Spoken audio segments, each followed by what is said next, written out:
Vous avez fait une indigestion de photos de brunch sur Instagram ce week-end. Bonjour, c'est Bertrand, votre coach web. Bienvenue dans ce nouvel épisode 242. J'espère que vous avez la forme, la patate.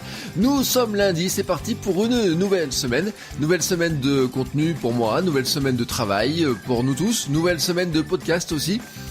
Cette semaine, je vais me concentrer un petit peu sur l'état d'esprit autour du contenu. Parce que je voudrais vous raconter quelques réflexions que j'ai commencé à créer des sites internet autour de 95-96. Moi je suis arrivé à internet par un projet étudiant à l'IUT.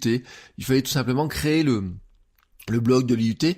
Enfin mon blog n'existait pas, il fallait créer le site internet de l'IUT. J'ai commencé ensuite à avoir une page personnelle et puis l'équivalent d'un blog à peu près dans ces années-là. Mais maintenant on peut faire un constat. Le monde du blogging, en 20 ans, a considérablement évolué. Le monde du blogging et du contenu sur Internet, vraiment, a considérablement évolué depuis cette époque-là. En fait, il y a 20 ans environ, ce que nous écrivions, c'était avant tout pour nous exprimer. Pourquoi avoir une page perso? C'était pour s'exprimer, pour dire « j'ai un outil qui me permet de m'exprimer, et je m'exprime ». On écrivait pour une audience qu'on essayait de mesurer, je ne sais pas si vous vous rappelez, on avait des espèces de petits compteurs, et puis ensuite les statistiques ont progressé. Nous écrivions pour que finalement, que nos propos résonnent dans la tête des gens, pour que quelque part ceux qui nous lisent trouvent que finalement ça avait un intérêt ou que ça leur servait à quelque chose. Voilà. Moi je sais par exemple, j'avais publié, je développais des petits scripts en PHP, des sondages, des choses comme ça, je les publiais sur mon site pour que les gens qui le trouvent, ça leur semble, ça soit utile pour eux. Mais en fait, ça c'est une époque qui est, je dis pas révolue, mais c'est le blogging, la production de contenu dans son ensemble a fortement changé. Maintenant, on parle de marketing de contenu.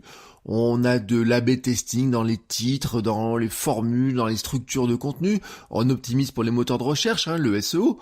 On fait du clickbait, avec des titres qui vont attirer l'œil, qui vont essayer de faire venir les gens. On parle de viralité, de publication la plus rapide possible sur une information pour être le premier à publier, puis on vérifie ensuite. C'est les marottes du journaliste actuellement, c'est je publie parce que si je publie pas maintenant, quelqu'un d'autre va le faire à ma place, je ne serai pas le premier, et puis on vérifiera ce qui se passe après. On rebondit sur la moindre rumeur et on fait 10 articles sur une seule rumeur.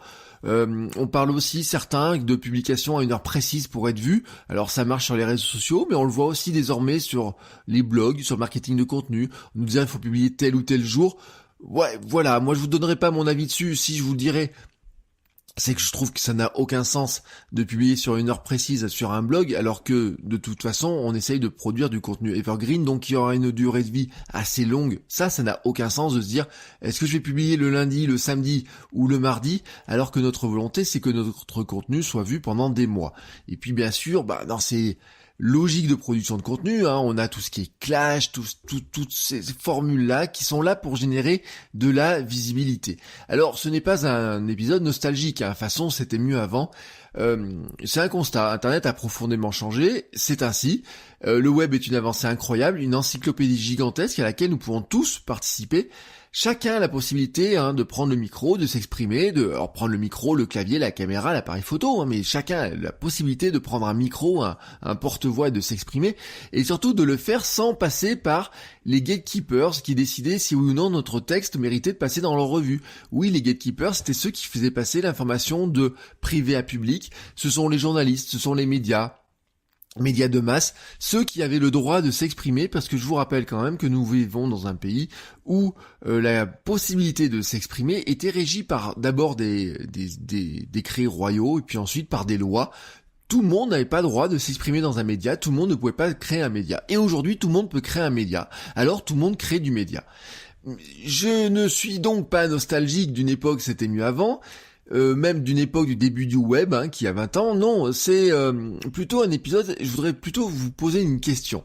La question, ou plutôt qu'on se pose tous une question. La question c'est, disons, il faut regarder droit dans les yeux ce que nous faisons, observer nos contenus, regarder notre blog, notre chaîne YouTube, notre podcast, etc.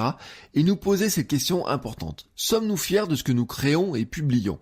C'est ça qui est important. Sommes-nous fiers de ce que nous créons et publions? Ce qui a réellement changé en quelques années, c'est que notre Internet est devenu obsédé par les gros chiffres, la compétition permanente de celui qui est la plus grosse. Je l'ai déjà dit, Voilà, on est dans le jeu de celui qui est la plus grosse page Facebook, le plus grand nombre de fans, le plus grand nombre de j'aime. Disons, pour être honnête, une révolution, vraiment dans les réseaux sociaux, serait de faire un réseau social sans nombre de followers précis, sans nombre de followers publics, déjà pour commencer, et peut-être même sans vraies statistiques, mesurer finalement notre succès à un autre élément, peut-être le nombre de personnes qui parle vraiment avec nous, tout simplement. Maintenant, ce qui nous intéresse, c'est d'attirer le maximum de personnes sur nos contenus, comment bien les positionner sur Google, maximiser les partages sur les réseaux sociaux pour attirer toujours plus de monde, pour faire en sorte que les gens viennent. Peut-être même pas qu'ils les lisent forcément, mais pour que les gens viennent. Alors le risque, quand on fait ça, c'est d'aller dans des chemins qui ne nous plaisent pas.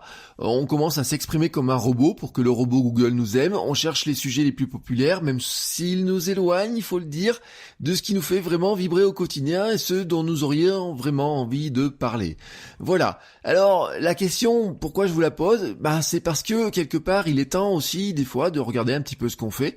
Cela peut vous plaire de faire du marketing de contenu, vous pouvez vous éclater dans le marketing de contenu, c'est pas forcément un mal le marketing de contenu, ce n'est pas ma question, et moi je vous le dis, il me fait en partie vivre parce que j'ai des clients sur lesquels je crée du contenu qui est vraiment optimisé dans ce sens-là, mais une question se pose pour moi, comment voulez-vous exister en tant que créateur de contenu ?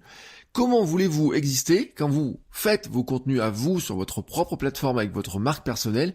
Qu'est-ce que vous voulez renvoyer comme image ? Quelle intention allez-vous mettre dedans ? Est-ce que ce que vous faites est en ligne avec qui vous êtes ? Si c'est le cas, tant mieux. Si ce n'est pas le cas, changez, à mon sens.